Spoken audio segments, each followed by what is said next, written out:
මම ශාමල් සුමන රත්න තම කැඳවුම්කරු වශයෙන් කටයුතු කරනවා වරාය බුරුස් සමිති ඒකපත් සංවිධානයේ ඒ වගේම ශ්‍රී ලංකා පොදු ජන පෙරමුණ අනුබද්ධ පොදු ජන ප්‍රගතිශීලී සේවක සංගමයේ ප්‍රධාන ලේකම්වරයා වශයෙන් තමයි මම කටයුතු කරන්නේ.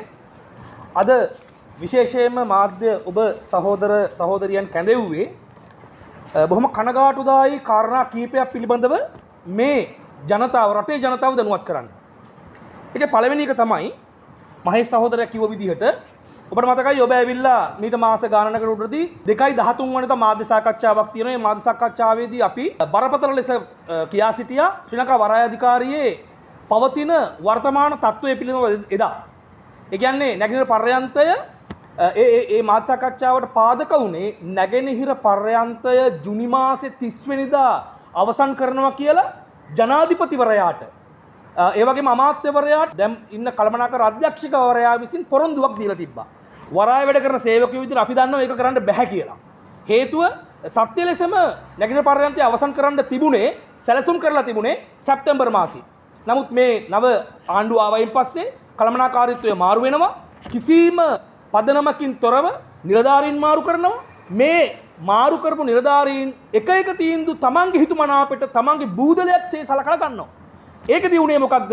නැගෙනහිර පර්යන්තයේ ජනාධිපතිවරයාට කිව්වා ජුනි මාසේ 30 වෙනකොට ඉවර කරන්න පුළුවන් කියලා මෙලෝ හසරක් ගන්න නැතුව. ඊට පස්සේ අපි ඒක රටට කිව්වා. එදා අපි කතා කළේ නැගෙනහිර පර්යන්තය සම්බන්ධයෙන් කතා කළා. නැගෙනහිර පර්යන්තයේ මාර්ග සැලසුම සම්බන්ධයෙන් කතා කළා.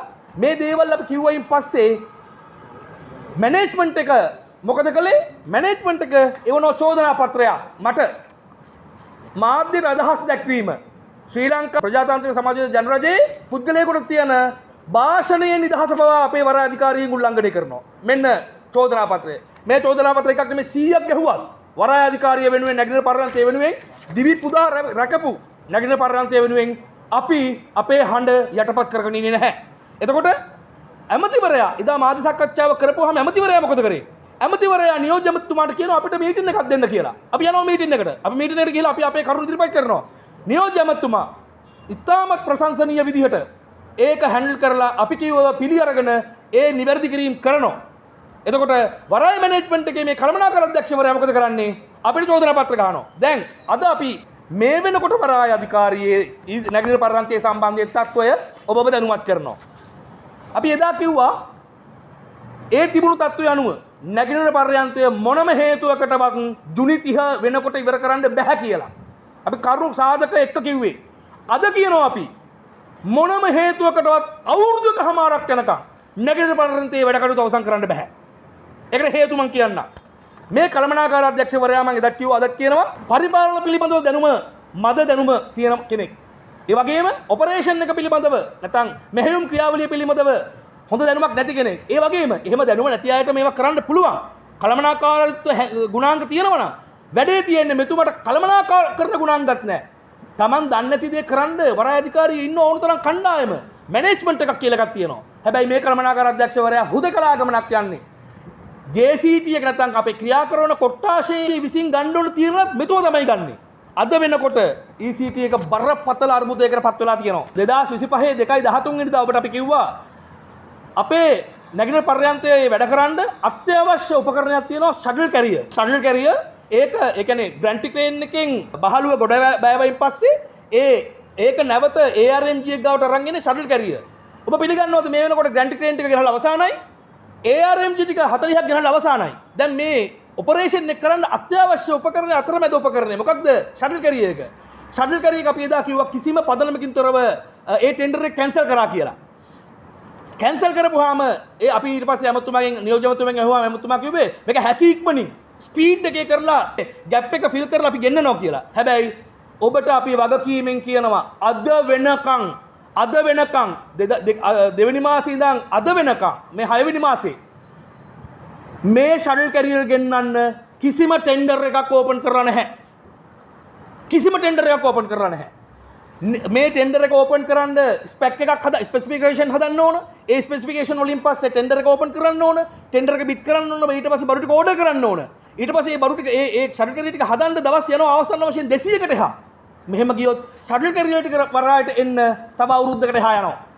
ඒ වගේම දැන් ඒක නැතුව මේ කළමනාකර අධ්‍යක්ෂකවරයා කියනවා අපිට සරකරිය එනකන් අපි ප්‍රයිමර් වලින් මේ වැඩේ කරනවා කියලා. නැව් සමාගම් අපෙන් ඉල්ලන්නේ පැයට 180ක්. ප්‍රයිමර් දාලා මේ වැඩේ කළොත් එක ග්‍රැන්ටියකින් පැයට දැනට අපි කරනවා එක ග්‍රැන්ටියකින් පැයට 30. මේ විදිහට ගියොත් පැයට 10ක්වත් කරන්න බෑ. එහෙම වුණොත් නැව් සමාගම් අපි ගාවට පැත්ත පලාත එන්නේ නැහැ. අපි මේ පර්යන්තයක් හදලා අපේ කාර්යක්ෂමතාවය පැයට 10 නම් නැව් සමාගම් අපිත් එක්ක එන්න ඒ කට්ටිය වැඩ කරන්නේ කාලයත් එක්ක. ඒ නිසා ලොකුම ප්‍රශ්නේ තමයි නැගිනර පර්යන්තය ක්‍රියාත්මක කරන්න අවශ්‍ය ප්‍රධාන ඉක්විප්මන්ට් එක ගේන ටෙන්ඩර් එක හිතාමතා හෝ මේ කළමනාකාර අධ්‍යක්ෂවරයා මැදිහත් වී හෝ වෙන කරුණු පදනම් මත වී හෝ නවත්තලා තියෙනවා. තාම මේ වැඩේ ඉවර නැහැ. ඒ නිසා ඒක ලොකු ප්‍රශ්නයක්. ඊළඟට මේ ඉක්විප්මන්ට් ඔක්කොම වැඩ කරන්න ඕන පරිගණක පද්ධතිය. ඒ පරිගණක පද්ධතියේ ඉක්විප්මන්ට් කන්ට්‍රෝල් සිස්ටම් එක මේක ඕනම ආයතනයක ඒ කියන්නේ එකිනෙකට වෙනස් පරිගණක භාෂාව වලින් වැඩ කරන උපකරණ ගණනාවක් තියෙනකොට මේ ඔක්කොම ටික එකතු කරන්න භාවිතා කරන්නේ ඉක්විප්මන්ට් කන්ට්‍රෝල් සිස්ටම් කියන එක. අද වෙනකන් ඉක්විප්මන්ට් කන්ට්‍රෝල් සිස්ටම් එක වරාය අධිකාරියෙන් ගේන එකක් පිළිබඳවත් කොහොමද ඒක කරන්න පිළිබඳව සාකච්ඡා නැත. ඊළඟ එක ECT එක දැන් ජනාධිපතිතුමා හිතන් ඉන්නවා ඇති අපේ ආණ්ඩු කුමාර ජනාධිපති සහෝදරයා හිතන් ඉන්නවා ඇති ශ්‍රී ලංකා වරාය අධිකාරියේ නැගෙනහිර පර්යන්තය ජූනි 31 නැත්නම් ජූලි මාසයේ හෝ ඕපන් කරන්න අපි හරි ආසාවෙන් බලන් හිටියා. නමුත් කියන්න කනගාටුයි මේක තව අවුරුදු එකමාරකට ඕපන් කරන්න හම්බෙන්නේ නැහැ. නිකමට හරි මේක ඕපන් කරන්න සැලසුම් කරනවා නම් මේකට කළමනාකාරීත්වය බඳව ගන්න ඕන, නිලධාරීන් බඳව ගන්න ඕන, පුහුණු සේවකයන් බඳව ගන්න ඕන. මේ කිසිම දෙයක් නැහැ. අඩුම තරමින් මානව සම්පත් සැලැස්මවත් නැහැ. ඒකම තිබුණු මානව සම්පත් සැලැස්ම తాවකාලිකව නවත්තනවා. වරාය මේ වෙනකොට නිලධාරීන් නැහැ ගන්න. ඔපරේෂන් එකේ දුවන්න ඩියුටි ඔෆිසර්ස්ලා නැහැ. 16 දෙනෙක් පුරප්පාඩු. මේ හදන්නේ හිතාමතා මේ ආයතනයේ හිතාමතා ස්වභාවික මරණයක් අත් කරලා දෙන්නද මේ හදන්නේ. මේවා අනුර කුමාර සහෝදරයා දන්නේ නැතුව ඇති. අපේ ඇමති සහෝදරයා දන්නේ නැතුව ඇති. මේ ඇමතුමාට සහ නියෝජ්‍ය ඇමතුමාට පුදුම ඕනකමක් තියෙනවා මේ ගොඩනගන්න. එතුමන්ලා මේ මිනිස්සු පිළිබඳ විශ්වාස තියාගෙන ඉන්නවා. හැබැයි නිලධාරීන් විසින් ඇමතුමාට සහ නියෝජ්‍ය ඇමතුමාට සහ ජනාධිපතිවරයාට සම්පූර්ණ අසත්‍ය ප්‍රකාශ නිකුත් කරන්නේ. කියන්නේ ලොකුම ප්‍රශ්නේ තමයි 2025 ජුනි මාසේ 30 වෙනිදා වෙනකොට මේ නැගින පර්යන්තය ආර්ධ ස්වයංක්‍රීය පර්යන්තයක් විදිහට ක්‍රියාත්මක කරනවා කියලා ජනාධිපතිවරයාට විතරක් කියලා මේ කට්ටිය නැවතුන්නේ නැහැ. නැවත නැව් සමාගම් වලට කිව්වා. දැන් නැව් සමාගම් බලන් ඉන්නවා ජූලි 30න් පස්සේ නැගින පර්යන්තයේ වැඩ කරන්න එන්න. එතකොට මේ විශ්වාසය නැතිවීම තුළ අපිට මේ ECT එකේ ක්‍රෙඩිබිලිටි එකටයි හානි වෙන්නේ. ඒකේ වගකීම ගන්නේ කවුද? ඊළඟ ප්‍රශ්නේ නැගින පර්යන්තය මාර්ග සැලැස්ම ඒකාබද්ධ සැලැස්මත් එක්ක තියෙන කොටස තමයි මාර්ග සැලැස්ම. අපි එදා මාධ්‍ය සාකච්ඡාවේදී කිව්වා මේ මාර්ග සැලැස්ම කළමනාකාර අධ්‍යක්ෂකවරයාගේ පුද්ගලික මතය අනුව වෙනස් කරනවා. ආයතන ගණනාවක් එකතු වෙලා RDA එක ඊට පස්සේ කැම්කෝ නැවිස් එක වරාය අධිකාරිය නිලධාරීන් ඉංජිනේරුවන් එකතු වෙලා හදන එක පුද්ගලික කැමැත්ත මත පුද්ගලික ස්වාර්ථය මත මේ MD වෙනස් කරනවා. ඒ වෙනස් කරායින් පස්සේ අපි ඒකට විරුද්ධ වෙනවා. විරුද්ධ වෙලා ඒකට ඇමතිතුමාට කිව්වාම නියෝජ්‍ය ඇමතිතුමාට කිව්වාම ස්ටියරින් කමිටි එකක් දානවා. ස්ටියරින් කමිටියෙන් තීරණය කරනවා මේක ප්‍රශ්න සහගතයි. අදටත් ඒ සංවර්ධන කටයුතු නවත්තලා ඔබට ආවොත් බලා ගන්න පුළුවන්. අදටත් පර්යන්තයේ මැද වලක් හාරලා එතන ටැංකි 300ක් 400ක් ගහන්න තිබුණ ඉඩ නැති කරලා තියෙන්නේ.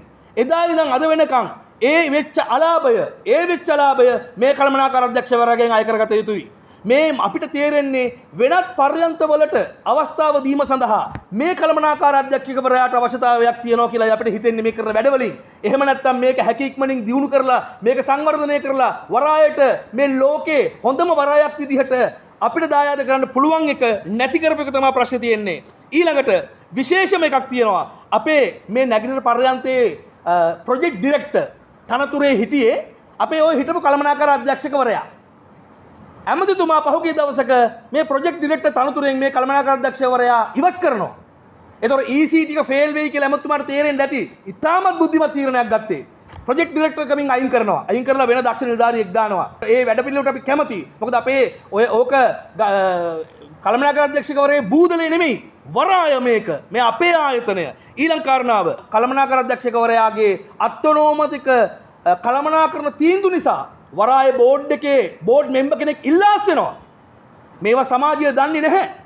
ඇමතුමා මේවා දන්නවද දන්නේ නැහැ. ජනාධිපතිතුමා මේවා දන්නවද දන්නේ නැහැ. වරාය පිළිබඳව හසල දැනුමක් ඇති.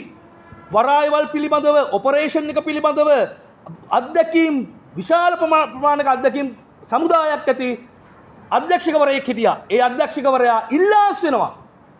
ඊට පස්සේ අලුත් එක්කෙනෙක් දාලා තිනවා එයා මොනවද දන්නේ කියලා අපි දන්නේ නැහැ. කොහොම නමුත් මේ යන්නේ මෙහෙම ගියොත් අපිට කියන්න කනගාටුයි. ජනතාවාදී ආණ්ඩුවක් හදලා තියෙන්නේ දැන්. ජනතාවගේ රාජ්‍ය බලය ඇවිල්ලා තියෙන්නේ. ජනතාවගේ ජනාධිපතිවරයෙක් ඉන්නේ. ජනතාවගේ ඇමති කෙනෙක් ඉන්නේ. එහෙම තියෙද්දි මේ පර්යන්තය විනාශ වෙනවා. මේ පර්යන්තය මේ නැගිනිර පර්යන්තය ඇතුළු වරායධිකාරය දිය වෙනවා. අපි ඇමතිවරයාගෙන් ලියුම් 6ක් දාලා තියෙනවා සාකච්ඡා ඉල්ලන්න. ලියුම් 6ක් අද වෙනතුරු කියන්න ලැජ්ජයි. ප්‍රධාන වෘත්ති සමිති 4ක් මෙතන ඉන්නවා. තව අපිත් එක්ක ගණනාවක් ඉන්නවා මේ ඒකාබද්ධ වෘත්ති සමිති සම්දානේ. අද වෙනතුරු අපිට කිසිදු සාකච්ඡාවක් දීලා නැහැ. මේ තොරතුරු අපිට මාධ්‍යට කියන්න උනේ මෙහෙම ඇමතිවරයා හෝ නියෝජ්‍ය ඇමතිවරයා හෝ අපිට සාකච්ඡා නොදෙන නිසා. අපිට මේව රටට කියන්න ඕනේ නැහැ. මගේ ආයතනය අපහසුතාවයට පත් කරන්න ඕනේ නැහැ. හැබැයි මේක කියන්න කෙනෙක් නැහැ. ඒ නිසා තමයි අපි තීරණය කළේ මේක මහජනතාව දැනුවත් කරන්න ඕන. මේක මහජනතාවගේ ආණ්ඩුවක් නම් මහජනතාව දැනුවත් කරන්න ඕන.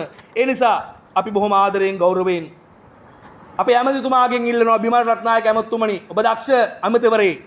ඒ වගේම රුවන් ජනිත් ඇමතිතුමනි නියෝජ්‍ය ඇමතිතුමනි ඔබතුමා දක්ෂ ඇහුම්කන් දෙන ඇමතිවරේ. නිරෝෂන් ගොරකානගේ වෘත්තීය සමිතිය විතරක් නෙමෙයි වරායධිකාරියේ තියෙන්නේ. ඒ වගේම එතුමා දන්න පුංචි දේ විතරක් නෙමෙයි වරායධිකාරියේ තියෙන්නේ. ඊට වඩා තව දේවල් මේ වරායේ තියෙනවා. ඒ නිසා ඒ ටික කියන්න මේ මාධ්‍ය සාකච්ඡාව හරි බලන්න. වැඩි විස්තර අපි දෙන්නම් අපි ගාව තියෙන තොරතුරුත් එක්ක. මේ මාධ්‍ය සාකච්ඡාවෙන් පස්සේ මට තව චෝදනා පත්‍රයක් එයි. ශ්‍රී ලංකා වරායධිකාරියේ රැකියාව නැතිවන තුරු රැකියාව නැති කරන තුරු නැගිනිර පර්යන්තය වෙනුවෙන් ඕනෑම කැපකිරීමක් ඕනම අභියෝගයකට මුහුණ දෙන්න සූදානම් අපි සියලු දෙනාම. එනිසා අවසන් වශයෙන් මෙහෙම කියන්න. ඔබ සියලු දෙනා ප්‍රාර්ථනා කරේ යහපත් අනාගතයක් පොහොසත් රටක් යහපත් අනාගතයක් පොහොසත් රටක් නිර්මාණය කරන්න ඩොලර් බිලියනයකට ආසන්න මුදලක් වියදම් කරලා හදපු පර්යන්තය නැති වෙමින් පවතිනවා. ඇස් ඇරලා බලන්න. ඒකයි අපේ අවසාන නිවේදනය. ඉදිරින්ද? නෑ ඒකත් ඉවර නැහැ. තාම ඉදි කරන නැගින පර්යන්තය අවස්ථා ගණනාවකට තමයි නිම කරන්න තිබුණේ. අපේ මුල් කියන්නේ ෆස්ට් ෆේස් එක තමයි සැප්තැම්බර් මාසයේ අවසන් කරන්න බලාපොරොත්තු වෙමින් හිටියේ. නමුත් මේ නව කළමනාකාරීත්වය ඇමතුමා විජිත හේරත් ඇමතුමාවෙන් පස්සේ නව කළමනාකාරීත්වය ආවා. ඒ කට්ටිය හිතුමනාපෙට ඒ කට්ටිය කිව්වට මේ ඔක්කොම නෙමෙයි. මේ කළමනාකාර අධ්‍යක්ෂකවරයා එයාගේ හිතුමනාපෙට කරපු දේවල් වල ප්‍රතිඵලයක් තමයි නැගින පර්යන්තය අද අසාර්ථක වෙලා තියෙන්නේ. ඒක සාර්ථක කරගන්න දැවැන්ත වැඩ ටිකක් කරන්න වෙනවා. ඒ නිසා අර කියන ඔබතුමා අහන ඒ ඉදිකිරීම් ටික විතා විශාල ලෙස ප්‍රමාද වෙලා තියෙනවා. මෙයාගේ මේ හිතුමනාපෙට ගත තියෙන තීරණ නිසා.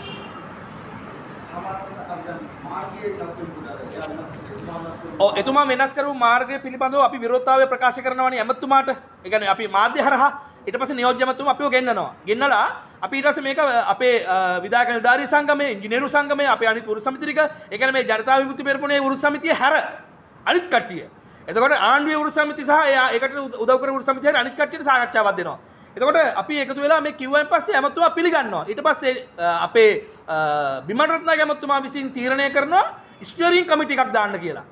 ස්ටියරින් කමිටි එකක් දාලා වැඩ ටික කරගෙන යනවා. එතකොට ඒකෙන් තීරණය කරා తాවකාලිකව අර කළමනාකාර අධ්‍යක්ෂකවරයා විසින් කරපු ඒ සංවර්ධන ඒ වැඩේ නවත්තන්න. ඒකට දැන් එක්ස්පර්ටිස් ලගෙන් මේ පිළිබඳව මාර්ග සම්බන්ධව නැවත එක්ස්පර්ටිස් ලගෙන් අරගෙන නිවැරදි තීන්දුවක් එනකම් බලන් ඉන්නවා. ඒක ඒ නැවතීම තුල ඉතා විශාල පාඩුවක් පරායට අලාභයක් සිද්ධ වෙලා තියෙනවා. ජනාධිපතිතුමා ලියුම් වලින් දැනුවත් කරේ නැහැ හේතුව අපි දැන් අපිට ඉස්සෙල්ලම අපි ඇමතුමානේ හම්බෙන්න ඕන. දැන් ජනාධිපතිතුමා හම්බ වෙන්න ඇමතුමා හම්බෙන්න දෙන්නේ නැතුව අපිට ජනාධිපතිතුමා හම්බෙන්න දෙයිද? දැන් අපේ නිරෝෂන් ගොරකාන සහෝදරයා කියනවා වෘත්ති සමිතිය ඔක්කොම ඒකාබද්ධ වෙලා වැඩ කරනවා කියලා. සම්පූර්ණ බරු. කිසිම ඒකාබද්ධයක් නැහැ අපිත් එක්ක. එයාලා කරන්නේ MD එයා ඇත්තටම අපේ කළමනාකාර අධ්‍යක්ෂකවරයා නිරෝෂන් ගොරකානගේ සිරකාරයෙක් වෙලා ඉන්නේ. ඒ චූටි මොලෙන් දෙන දේවල් ටික තමයි අරයා කරන්නේ. එතනින් එහාට හිතන්නේ අර දෙයක් නැහැ. මේ වෙනකොට පහුගිය කාලේ JCT එකේ ස්ථාන මාරු වගයක් කරනවා.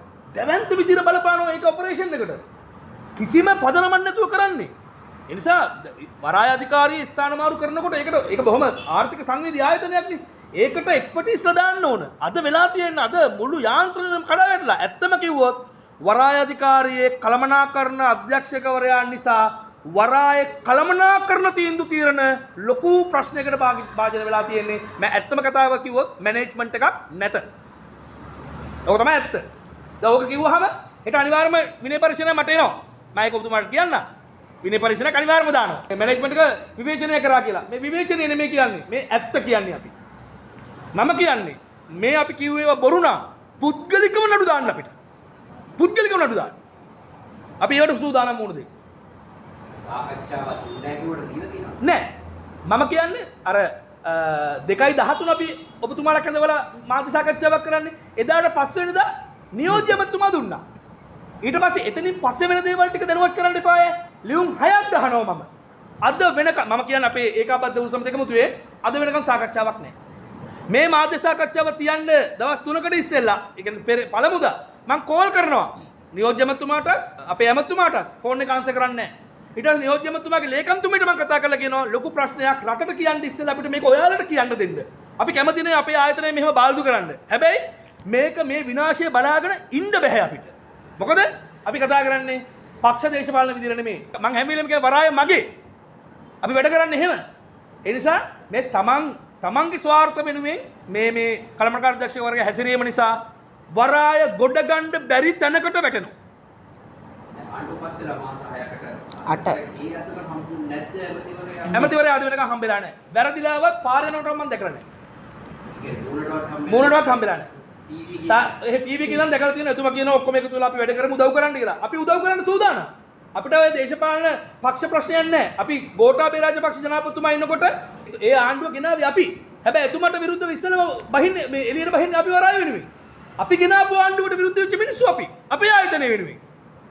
අපි ඒ නිසා කියන්නේ අපි සූදානම් වරාය රකින්න. වරාය හදන්න. EC තව හොඳ දෙයක්. අමතුමාට කියන්න ඕන එකක් මේක. ECT එක නිරෝෂන් ගොරකාණ සහෝදරයා චන්සිල් සහෝදරයාත් එක්ක අපි එකතු වෙලා අදානෙට දෙන එකෙන් බේර ගන්නවා. බේරගන්නේ වරාය අධිකාරියේ මිනිස්සු වෙනුවෙන් මේ ECT එකක් කරන්න. මේක හොඳම නිවුස් එකක්. අද උදේ මට ලැබෙනවා තොරතුරක් මේ මාධ්‍ය සාකච්ඡාව කරනවා කියලා කිව්වයින් පස්සේ මට ලැබෙනවා තොරතුරක් ECT එක ජුලි 1 වෙනිදා ඉඳන් ප්‍රයිවට් කරනවා කියලා. මේකේ සත්‍යසත්‍යතාවය තාම දන්නේ නැහැ. ඒ තොරතුරු නිවැරදි කියලා මං හිතන්නේ. වරාය අධිකාරිය විසින් ප්‍රයිවට් ආයතනයක් බවට පත් කරලා මේක කරා යනවා කියලා. ඕක තියෙන ප්‍රශ්නේ ප්‍රයිවට් කරන එක නෙමෙයි. වරාය අධිකාරියම පුද්ගලික ආයතනයක් විතර කරන් ගියත් කවදා හරි දවසක මේක කොටස් වෙනතර පොළට දාලා විකුණලා දාන්න පුළුවන්. අපි කියන්නේ එතෙන්ට යන්න එපා. ඊට වඩා සැලසුම් තියෙනවා අපේ නිලධාරිගාව තියෙනවා. අද ඒ නිලධාරීන්ගෙන් කිසිම දෙයක් AMD තුන් දෙනෙක් ඉන්නවා. ඒ තුන් දෙනාම කරන්නේ කාමරේට වෙලා ෆෝන් බල ඉන්නවා. ඇයි ඒ මිනිස්සුන්ට කරන්න වැඩ නැහැ. මුළු ඔක්කොම වැඩ ටික කරන්නේ MD. මුළු ඔක්කොම වැඩ ටික MD කරන්නේ. අධ්‍යක්ෂකවරු ඉන්නවා අපේ 8ක්. 9ද මට මතක නැහැ දැන්. එතකොට ඒ කණ්ඩායමට ඇත්තටම Tamanට ඕන විදිහට වැඩ කරන්න දෙන්නේ නැහැ. අරයාගේ වැඩේ තමයි කරන්න ඕනේ. ඒ වගේ මට තේරෙන්නේ නැහැ මේ කළමනාකාර අධ්‍යක්ෂකවරයා මේ කරන හානිය විනාශය ඇමතුමා දන්නවද නැද්ද කියලා. මේ මාධ්‍ය සාකච්ඡාව මම ප්‍රාර්ථනා කරනවා මේ මාධ්‍ය සාකච්ඡාව ඇමතුමාගේ ඇස ගැටේවා කියලා. මෙතුමිය සඳහන් කරා මේ ආණ්ඩුවට සම්බන්ධ උත්සව සමිතියේ වැඩි මාර්ගදයක් කරනවා කියලා මේ ඔබතුමියගේ උත්සව සමිතිය මාර්ගදය කරනවා. අනිවාර්යයෙන්ම දැන් අපේ වෘත්තීය සමිති නායකයෝ තැන් වලට මාරු කරලා මට මගේ වෘත්තීය සමිතියට යන්න අවස්ථාවක් ලැබලා දීලා නැහැ. ජාතික සේවක සංගමයේට සභාපති විදිහට මට කටයුතු කරන්න අවස්ථාව ලැබලා දීලා නැහැ. ඒක තමයි මේකයි පහුගිය පැවති ආණ්ඩු එක ආණ්ඩු UMP වේවා ශ්‍රී ලංකාව වේවා පොහොට්ටු වේවා ඒ ආණ්ඩු වලින් වෘත්තීය සමිති නායකයන්ට හැරස්මන්ට් කරේ නැහැ. ඒ කියන්නේ යාට වෘත්තීය සමිති කටයුතු කරන්න අවස්ථාව දුන්නා. වෘත්තීය සමිතියට ඇහුම්කන් දුන්නා.